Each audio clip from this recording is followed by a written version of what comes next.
You're listening to the Membership Geeks podcast, bringing you proven practical tips and advice from the leading experts on growing a successful membership business. What's up, membershippers? Thank you for joining me for another episode of the Membership Geeks podcast. I'm your host, Mike Morrison, chief geek around these parts and the founder of Membership Geeks and Membership Academy. And today we are kicking off a little series of something we like to do a couple of times a year here on the show. And that is our little venture into the vaults from the past 10 years of this podcast, where I am hand-picking episodes to bring to the top of the list, to bring back to your attention, that cover important topics that I want to ensure that you are aware of, that you are incorporating into your membership strategy, all that good stuff. Because when you've been running a podcast that has been publishing episodes weekly for over a decade, that is a lot of content. And from day one, I strategically planned this podcast, intentionally designed it so that every episode is evergreen.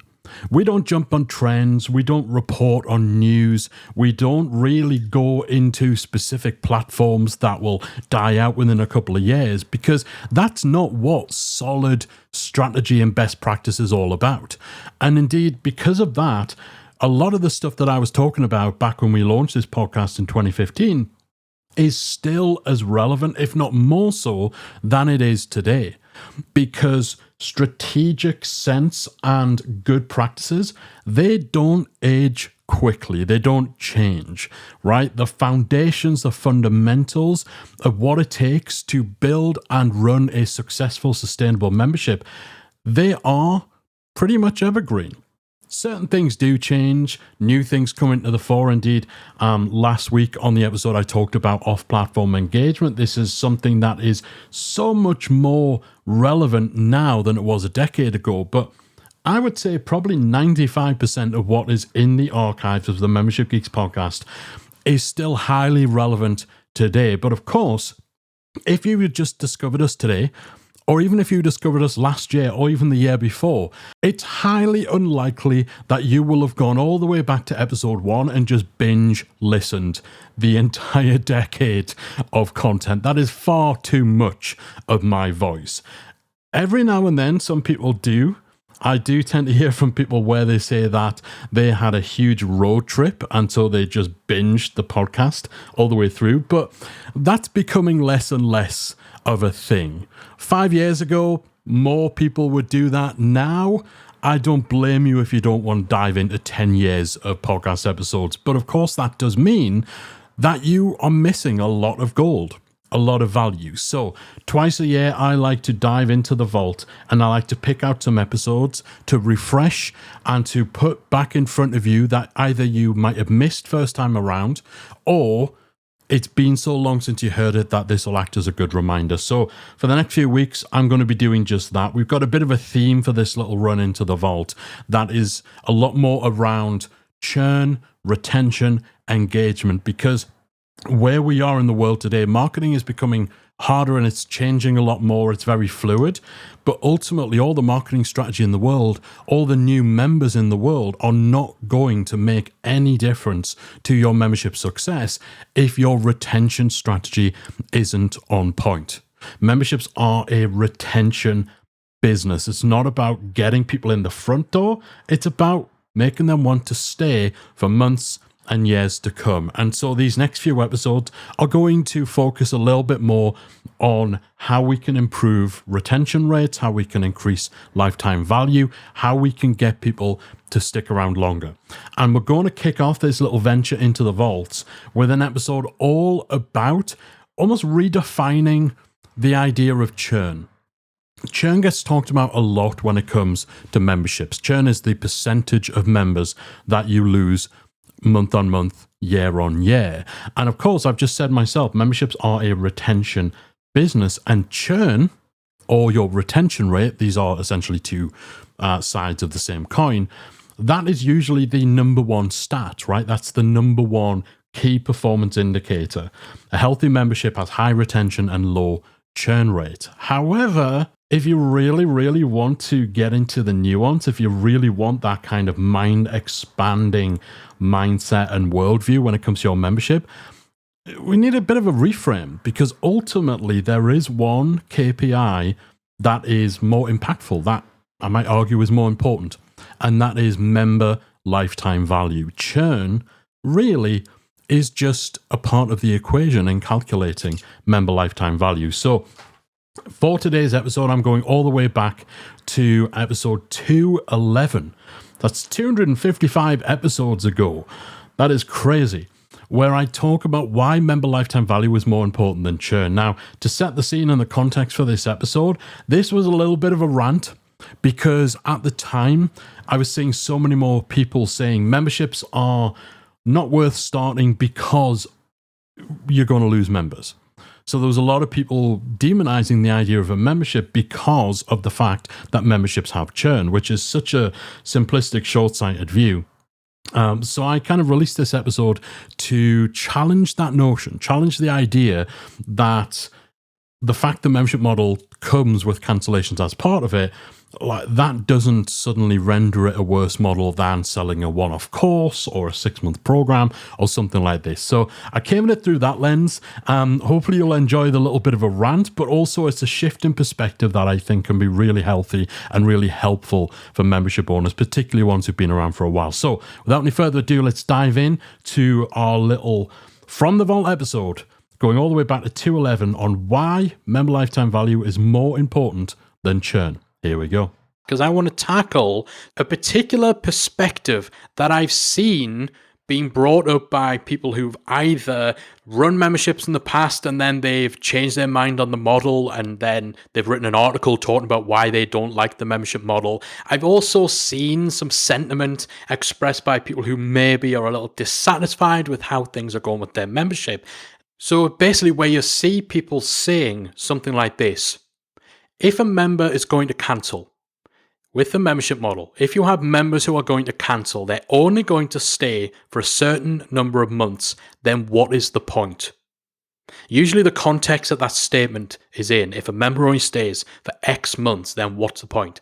Usually that's followed by, I might as well do X.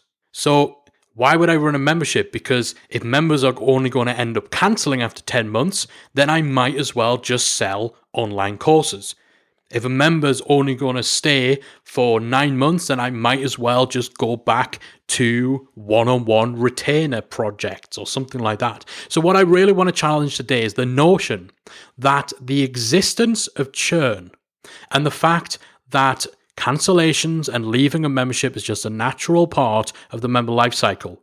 The very fact that people who sign up for your membership are not customers for life somehow makes membership a bad model, and that perhaps selling something different, like a one-off course, would be a better option.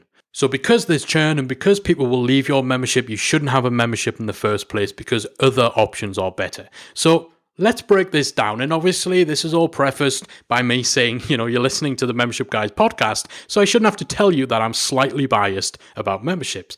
I am slightly biased about memberships, but hopefully we're going to break this down. We're going to actually dig into that and explore it. And if you found yourself questioning the membership model because of the very things we're talking about, hopefully this is going to provide a different angle to it. So we talked before on this show about the fact that there is no industry average churn rate for memberships. Quite often you'll hear people saying that the average person will stay subscribed to a membership for 3 months. Now, several episodes ago, we debunked that completely. There is no industry standard churn rate. And it was actually back in episode 162. So if you go to themembershipguys.com/162, you can hear that episode where we debunk the whole myth that industry average churn rate is 3 months, and we actually debunk the idea of industry average at all. Now, if you had to pin it down and you absolutely had to give a thumb in the air industry average, it's more like 8 or 9 months. Okay, so let's work with that. So let's say that generally when it comes to churn, and churn is the percentage of members who leave over the space of a given month, ignoring any new members who might have come in. So generally, let's say you're going to be shooting for 10% churn and under every single month. Right, so let's say you've got a $50 a month membership that has a 10% churn rate. So every month, 10% of your members leave, not including any new ones you replace them with. So a 10% churn, that means that every member that signs up is going to stay with you for 10 months. That's what 10% churn works out at on a month-to-month basis. So every new sign-up you get will stay for 10 months and then they'll leave on average. 10 months at $50 a month means that that member is worth to you over their entire lifetime $500. So that is their lifetime value, $500 on a membership that's $50 a month with 10% churn rate. Now let's take a different scenario. Let's say you have a membership that is $25 a month and you have a 5% churn rate. 5% churn would be considered very good. So that means that every new person who signs up will on average stay for 20 months. 20 months at $25 a month comes out to a lifetime value of $500. The same as the membership that's $50 a month with 10% churn. The churn is better on the 25 with 5%, but the overall lifetime value of every member who signs up is identical. Another scenario, let's say you have a membership that's $10 a month and you've got 2% churn. 2% churn would be considered fantastic. 2% churn means that people will stay for 50 months. That's what that breaks down as. So every new member who joins will stay subscribed for 4 years and 2 months, paying you every single month $10. And over that time period, their total lifetime value to you, 4 years and 2 months at $10 a month, that lifetime value, $500. So the point I'm making here is churn rate in isolation is not a particularly informative metric. It's only a factor in the bigger picture in so much as it affects lifetime value. So first and foremost, we have to ditch this ideal around churn rate because it needs context. And so if your mindset is, well, I've got churn, my churn's bad, so why don't I just throw in the towel and sell a course instead or do something else instead? It's all about context. You need to think about what that churn actually means in terms of the lifetime value of every sale that you get. Now, there is one other metric that churn affects, and that is growth rate.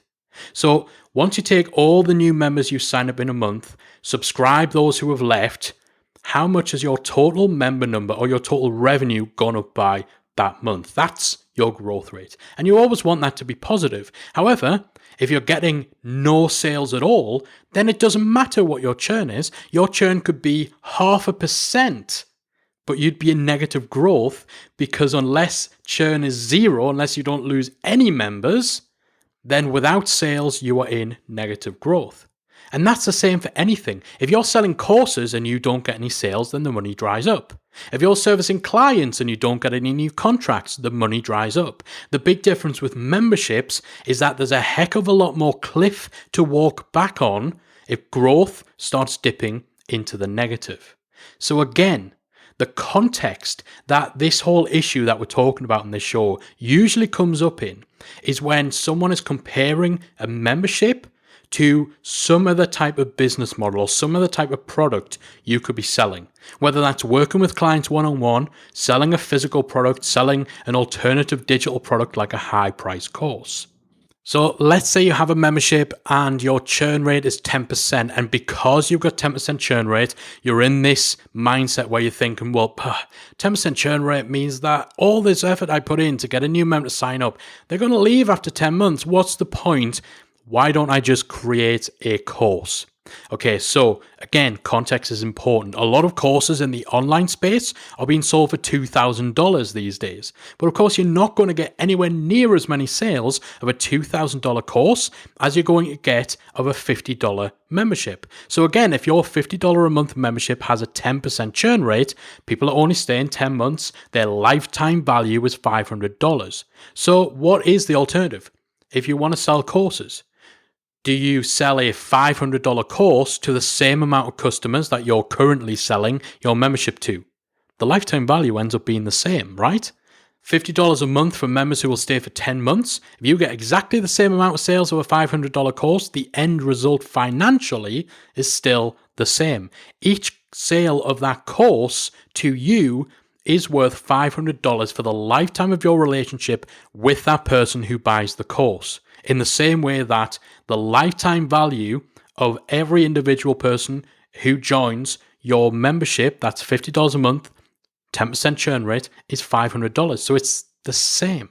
So yes, you could choose to just sell a course rather than keep running your membership site if you're not happy with your 10% churn rate.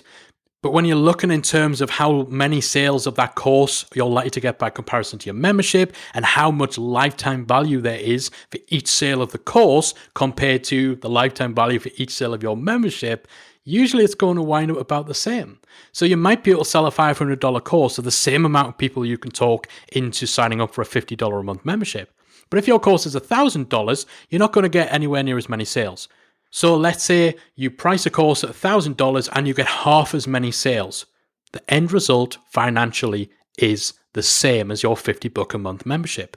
If you sell a $2,000 course to a quarter of as many people as you'd be able to sell your $50 a month membership, the end result financially is the same. So if you have found yourself thinking, I hate having to constantly replace members who leave, or after a year, 100% of our member base who signed up is gone, then yes, of course it sucks when you think of it like that. But try reframing it. Reframe it to this. Let's say you've got that 10% churn rate. Rather than looking at it as 10% churn rate means that our members cycle out, 100% of our members cycle out after a year. Think of it like this. For those people who join, after 10 months, we get no more money from them. It's the same thing, you're describing the same situation, but by changing the context in terms of thinking about that lifetime value.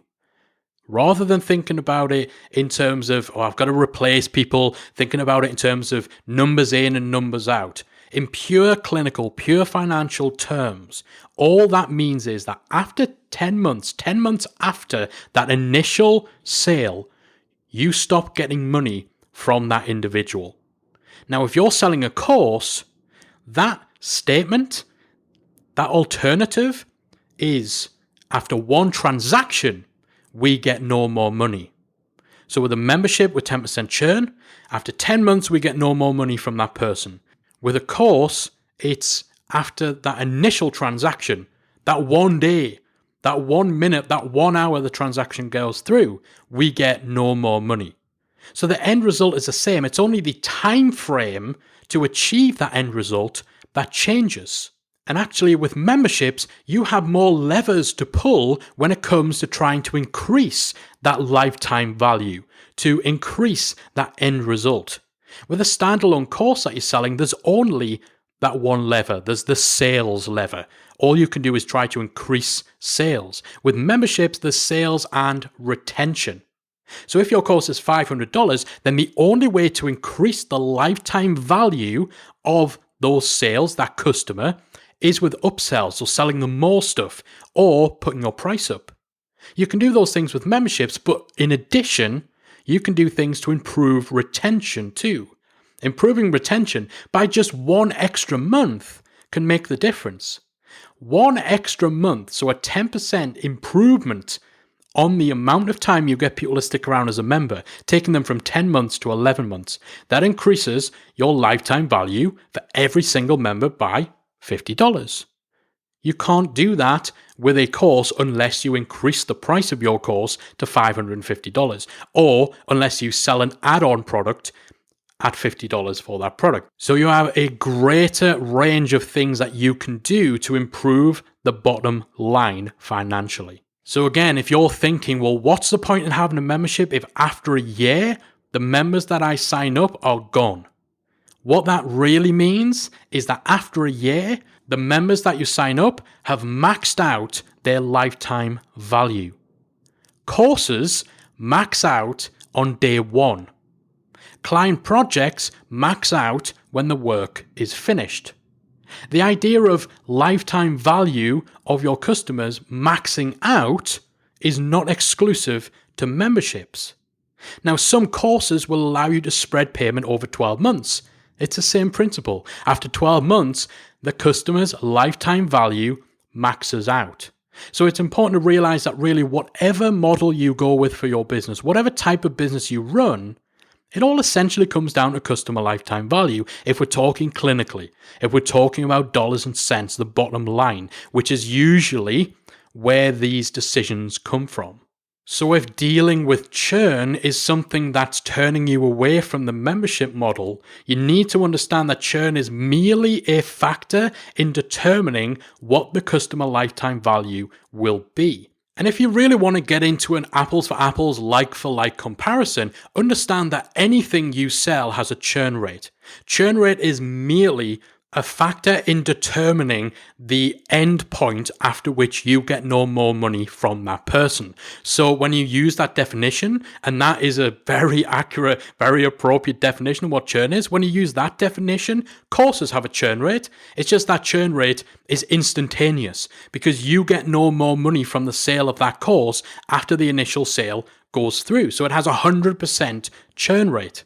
Client projects, if it's paid in 3 installments, client projects have a 33.3% churn rate. Or if payments are spread over 6 months, then it has a 16% churn rate.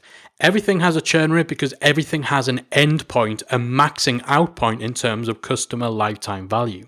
So don't let the prevalence of churn as a KPI in the membership model, when churn usually isn't talked about. It's not talked about with courses, it's not talked about with client stuff, but don't let that fool you into thinking that you should switch to a different model because with courses or with clients, you don't have to deal with churn.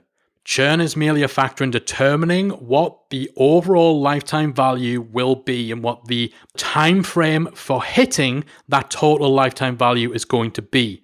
It's not the main metric you should focus on. So when you understand and embrace that mindset and that perspective, then the question of whether you should be running a membership or whether you'd be better off selling courses or client services or whatever else, really that question then comes down to other factors like which do you enjoy more, which facilitates the type of lifestyle you want, which is better suited to your market, to your audience, which best fits with your skill set. However, if the answers to those questions lead you towards courses being a better type of product or a better business model for you than memberships, or providing one-on-one client services being better for you than running a membership, then so be it. Those are all important questions, and it is very important that whatever route you go down in terms of how you serve your market and serve your audience is in line with the answers to those questions. But if you have ever found yourself sitting there thinking, I'm just so sick of dealing with churn, I'm just so sick of the fact that we put in all this time and effort to bring new members in, and then ultimately they leave, so I would be better off doing this other thing or better off doing that other thing because then I wouldn't need to worry about churn. Hopefully what we talked about today will have helped change those attitudes and really help you to understand that the grass isn't greener in other types of business models. Churn on its own, in isolation, is not the thing you should be thinking about if making the decisions between one type of business or another, if thinking about whether memberships are really suitable for you as a business model. It all comes down, at the end of the day, to member lifetime value, customer lifetime value. Churn is just a single factor in determining what that lifetime value is, and actually, the fact that memberships take longer for that lifetime value to hit its peak gives you more breathing room, gives you more maneuverability, more flexibility to actually improve upon the tipping point, the maxing out point of that lifetime value compared to other types of business models. All right, I hope you enjoyed that little trip into the vaults or little visit to the archives as much as I did. It's always quite energizing to hear myself on my soapbox. But yeah, much needed one. And again, that perspective shift is something that can be so useful, especially if you feel like you've done everything that you can in terms of improving member retention and maybe it's just not where you want it to be. You can make peace with that if you reframe things in terms of member lifetime value.